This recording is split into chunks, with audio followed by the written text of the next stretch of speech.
भोपाल से प्रस्तुत हैं प्रादेशिक समाचार। नमस्कार, समाचारों के साथ मैं जितेंद्र रघुवंशी। पहले मुख्य समाचार। प्रधानमंत्री किसान सम्मान निधि योजना में किसान परिवारों के खातों में जमा हुए 19,000 करोड़ रुपए। प्रदेश के 81 लाख किसानों को भी मिला लाभ। राज्य विधानसभा में सत्र के पहले दिन ही आदिवासी दिवस को लेकर हुआ हंगामा। कोविड-19 के कारण अनाथ हुए बच्चों की जानकारी नियमित रूप से बाल स्वराज पोर्टल पर अपलोड करना अनिवार्य।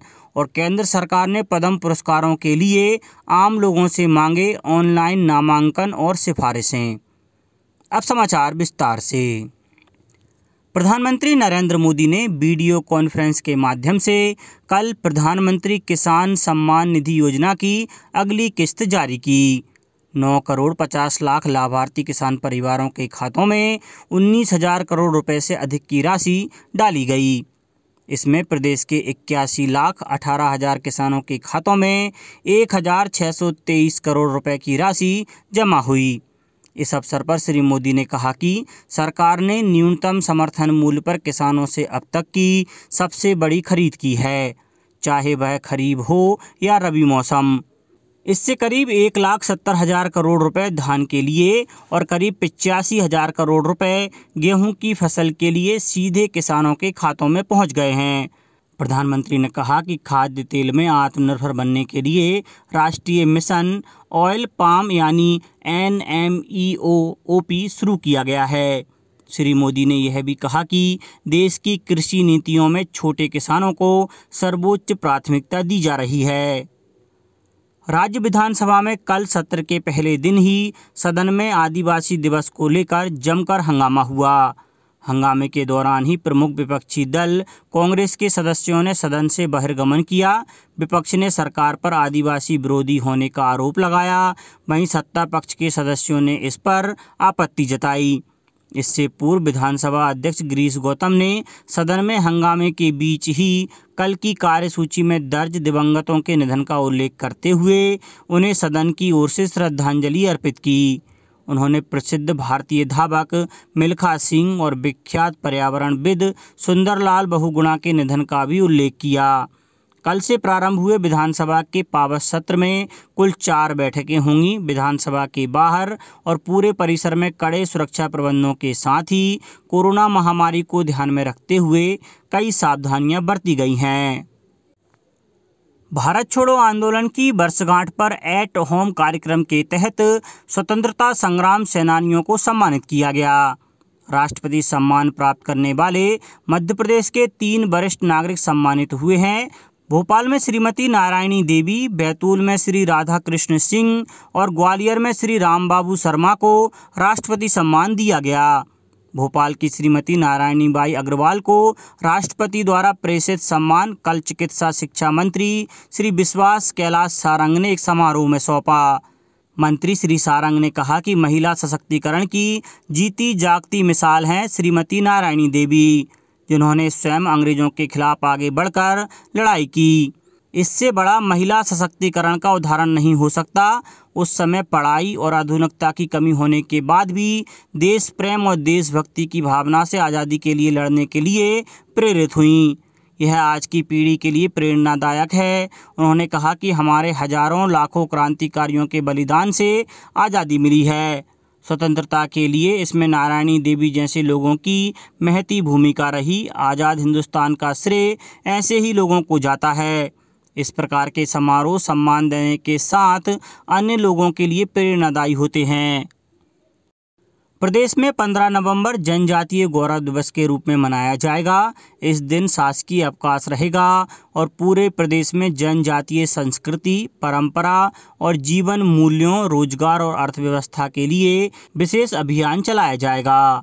मुख्यमंत्री शिवराज सिंह चौहान ने कल मीडिया को संबोधित करते हुए कहा है कि जनजातीय भाई बहनों के कल्याण में राज्य सरकार कोई कसर नहीं छोड़ेगी। श्री चौहान ने कहा कि 9 अगस्त विश्व मूल निवासी दिवस है। इस दिन ऐच्छिक अवकाश की व्यवस्था है। राज्यपाल मंगू भाई पटेल ने कहा है कि निजी विश्वविद्यालयों में छात्र हित संरक्षण में विनियामक आयोग प्रभावी भूमिका निभाए। समस्याओं के समाधान की प्रक्रिया पारदर्शी और प्रभावी हो और निराकरण समय सीमा में किया जाए। राज्यपाल ने कल राजभवन में निजी विश्वविद्यालय विनियामक आयोग की समीक्षा करते हुए कहा कि आयोग निजी विश्वविद्यालयों के शैक्षणिक कैलेंडर की निगरानी करे, यह सुनिश्चित किया जाए कि परीक्षाएं समय पर हों, मूल्यांकन कार्य निर्धारित समय अवधि में पूर्ण हो जाए और परीक्षाओं के परिणाम भी निर्धारित समय पर घोषित किए जाएं। उन्होंने कहा कि सभी विश्वविद्यालयों में प्लेसमेंट सेल का गठन होना चाहिए। उन्होंने निजी विश्वविद्यालयों में अध्ययनरत विद्यार्थियों, कार्यरत शिक्षकों की समस्या समाधान की ऑनलाइन व्यवस्था किए जाने की भी जरूरत बताई। उच्च शिक्षा मंत्री डॉक्टर मोहन यादव ने कहा है कि विद्यार्थियों की सुविधाओं का ध्यान रखते हुए शासकीय विश्वविद्यालयों के परिक्षेत्र का पुनर्निर्धारण किया जाए। विश्वविद्यालयों में जैविक कृषि, हॉर्टिकल्चर एवं अन्य पाठ्यक्रमों को एक विषय के रूप में पढ़ाने के लिए प्रस्ताव तैयार करें। आगामी समन्वय समिति की बैठक में यह प्रस्ताव रखा जाए। उच्च शिक्षा मंत्री डॉक्टर यादव मंत्रालय में विभागीय समीक्षा बैठक को संबोधित कर रहे थे। उच्च शिक्षा मंत्री डॉक्टर यादव ने कहा कि विश्वविद्यालय मुख्यालय की जिले से दूरी, विद्यार्थियों की सुविधा और विश्वविद्यालयों की आर्थिक स्थिति को देखते हुए परिक्षेत्र का पुनर्निर्धारण करें। इस संबंध में संशोधन के लिए प्रस्ताव तैयार करें। साथ ही विश्वविद्यालय के वर्कलोड की भी समीक्षा की जाए। बैठक में परंपरागत विश्वविद्यालय में कृषि, जैविक कृषि, हॉर्टिकल्चर एवं अन्य पाठ्यक्रमों को एक विषय के रूप में प्रारंभ करने के प्रस्ताव पर चर्चा की गई। विक्रम विश्वविद्यालय में कृषि संकाय प्रारंभ करने संबंधी अध्यादेश स्थायी समिति द्वारा अनुशंसित किया जा चुका है। डॉक्टर यादव ने इन विषयों के पाठ्यक्रम तैयार करने के निर्देश दिए। प्रदेश में कोविड-19 के कारण अनाथ हुए बच्चों की जानकारी नियमित रूप से बाल स्वराज पोर्टल पर अपलोड करना अनिवार्य होगा। गौरतलब है कि सर्वोच्च न्यायालय ने मई माह से पहले अनाथ हो चुके बच्चों से संबंधित डाटा बाल स्वराज पोर्टल पर अपलोड करने के निर्देश दिए हैं। बाल स्वराज पोर्टल का उद्देश्य बाल कल्याण समिति के समक्ष बच्चों को पेश किए जाने से लेकर उनके माता पिता, अभिभावक, रिश्तेदारों को सौंपने और उसके बाद की कार्यवाही तक कोविड-19 से प्रभावित बच्चों की ट्रैकिंग करना है। महिला बाल विकास में संचालक श्रीमती स्वाति मीणा नायक ने बताया कि इस संबंध में सभी जिला कलेक्टर को पत्र लिखकर सूचित किया गया है।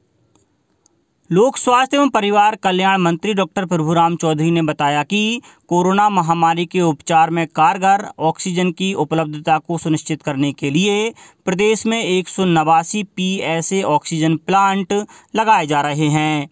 अब तक 57 ऑक्सीजन प्लांट को स्थापित कर शुरू कर दिया गया है। शेष को सितंबर अंत तक प्रारंभ किया जाएगा। मंत्री डॉक्टर चौधरी ने बताया कि PSA ऑक्सीजन प्लांट सभी चिकित्सा महाविद्यालयों और जिला चिकित्सालय में स्थापित किए जा रहे हैं। इनमें 11 चिकित्सा महाविद्यालय और 83 प्लांट जिला चिकित्सालयों में लगाए जा रहे हैं। सिविल अस्पतालों में 48, सामुदायिक संस्थाओं में 41 और अन्य शासकीय स्वास्थ्य संस्थाओं में 8 PSA ऑक्सीजन प्लांट स्थापित किए जा रहे हैं। संविधान 127वां संशोधन विधेयक 2021 कल लोकसभा में पेश किया गया। इसमें राज्यों और केंद्र शासित प्रदेशों द्वारा अन्य पिछड़ा वर्गों की अपनी सूची बनाने का अधिकार बहाल करने का प्रावधान है। सामाजिक न्याय मंत्री डॉक्टर वीरेंद्र कुमार ने सदन में विधेयक पेश करते हुए कहा कि विपक्ष शासित राज्यों के मुख्यमंत्रियों ने भी इस कानून की मांग की है। कांग्रेस नेता अधीर रंजन चौधरी ने कहा कि विपक्ष भी विधेयक के समर्थन में है। केंद्र सरकार ने आगामी गणतंत्र दिवस पर दिए जाने वाले पद्म विभूषण, पद्म भूषण और पद्मश्री पुरस्कारों के लिए ऑनलाइन नामांकन और सिफारिशें मांगी गई हैं। पद्म पुरस्कारों के लिए नाम देने की अंतिम तिथि 15 सितंबर है। पद्म पुरस्कारों के लिए नामांकन या सिफारिशें केवल पद्म पुरस्कार पोर्टल padmawards.gov.in पर ऑनलाइन भेजी जा सकती हैं। सरकार ने सभी नागरिकों से अनुरोध किया है कि महिलाओं, समाज के कमजोर वर्गों, अनुसूचित जाति, अनुसूचित जनजाति और दिव्यांग व्यक्तियों में से ऐसी प्रतिभाओं की पहचान करें जिनकी उत्कृष्टता और उपलब्धियां वास्तव में सम्मान के लायक हैं। पर्यटन, संस्कृति और आध्यात्म मंत्री सुश्री उषा ठाकुर ने कहा कि पर्यटकों को अब पर्यटन स्थल पर ही क्षेत्र विशेष के हस्तशिल्प का सामान उपलब्ध हो सकेगा। इसके लिए पर्यटन विभाग ने निवाड़ी जिले में महौर और लाड़पुरा, छतरपुर में बसारी, पन्ना में मड़ला और सतना जिले में उचेहरा के शिल्पकारों को हस्तशिल्प की नवीन तकनीक का प्रशिक्षण दिया है। सुश्री ठाकुर पलास रेसिडेंसी में पर्यटन निगम द्वारा आयोजित 3 दिवसीय प्रोटोटाइप की प्रदर्शनी का अवलोकन कर रही थीं। सुश्री ठाकुर ने कहा कि पर्यटक जब भी ओरछा, खजुराहो, पन्ना नेशनल पार्क और मेहर देवी के दर्शन के लिए जाते हैं तो क्षेत्र विशेष में बनने वाले हस्तशिल्प का सामान खरीदने की इच्छा होती है। इसे ध्यान में रखकर पर्यटन विभाग ने स्थानीय शिल्पकारों को उनके परंपरागत कार्य के साथ उपयोगी और सजावटी सामान बनाने का प्रशिक्षण दिया है। इससे स्थानीय स्तर पर रोजगार के साधन उपलब्ध होंगे और प्रधानमंत्री श्री नरेंद्र मोदी का आत्मनिर्भर भारत का सपना साकार करने में भी मदद मिलेगी। अब कुछ समाचार संक्षेप में। उमरिया में कई दिनों बाद बारिश होने से किसानों और आम लोगों ने राहत महसूस की है। राजगढ़ कलेक्टर ने पटवारियों को सख्त चेतावनी देते हुए कहा है कि जनहित के मामलों में व्यवधान बर्दाश्त नहीं किया जाएगा। बैतूल जिला आशा और आशा कार्यकर्ताओं को 100% वैक्सीनेटेड करने में प्रदेश में प्रथम स्थान पर आया है। जिले के 5 विकास खंडों ने भी राज्य भर के 313 खंडों में बाजी मारते हुए प्रथम 20 में पहला स्थान प्राप्त किया है। मंदसौर जिले में मलेरिया रोग नियंत्रण कार्यक्रम अभियान के रूप में चलाया जा रहा है। गुना जिले में 1 जून से अब तक औसत वर्षा से अधिक बारिश दर्ज की गई है। अशोकनगर जिले में शुक्रवार को अति वर्षा से नदी, नालों और तालाबों में आई बाढ़ से जिले के करीब 2200 मकान क्षतिग्रस्त हुए हैं। विश्व आदिवासी दिवस के अवसर पर छिंदवाड़ा जिले में विभिन्न कार्यक्रम आयोजित किए गए। धार के प्राचीनतम शिवालय नागचंद्रेश्वर मंदिर से धारेश्वर मंदिर तक मात्र शक्ति समरसता कावड़ यात्रा निकाली गई। सीहोर जिले में अब तक कुल 7,78,000 से अधिक कोविड-19 वैक्सीन के डोज लगाए जा चुके हैं और भिंड जिले में बाढ़ ग्रस्त क्षेत्रों का सतत भ्रमण कर स्वास्थ्य अमला मरीजों की स्क्रीनिंग में जुटा है। अंत में मुख्य समाचार एक बार फिर। प्रधानमंत्री किसान सम्मान निधि योजना में किसान परिवारों के खातों में जमा हुए 19,000 करोड़ रुपए। प्रदेश के 81 लाख किसानों को भी मिला लाभ। राज्य विधानसभा में सत्र के पहले दिन ही आदिवासी दिवस को लेकर हुआ हंगामा। कोविड-19 के कारण अनाथ हुए बच्चों की जानकारी नियमित रूप से बाल स्वराज पोर्टल पर अपलोड करना अनिवार्य। और केंद्र सरकार ने पद्म पुरस्कारों के लिए आम लोगों से मांगे ऑनलाइन नामांकन और सिफारिशें।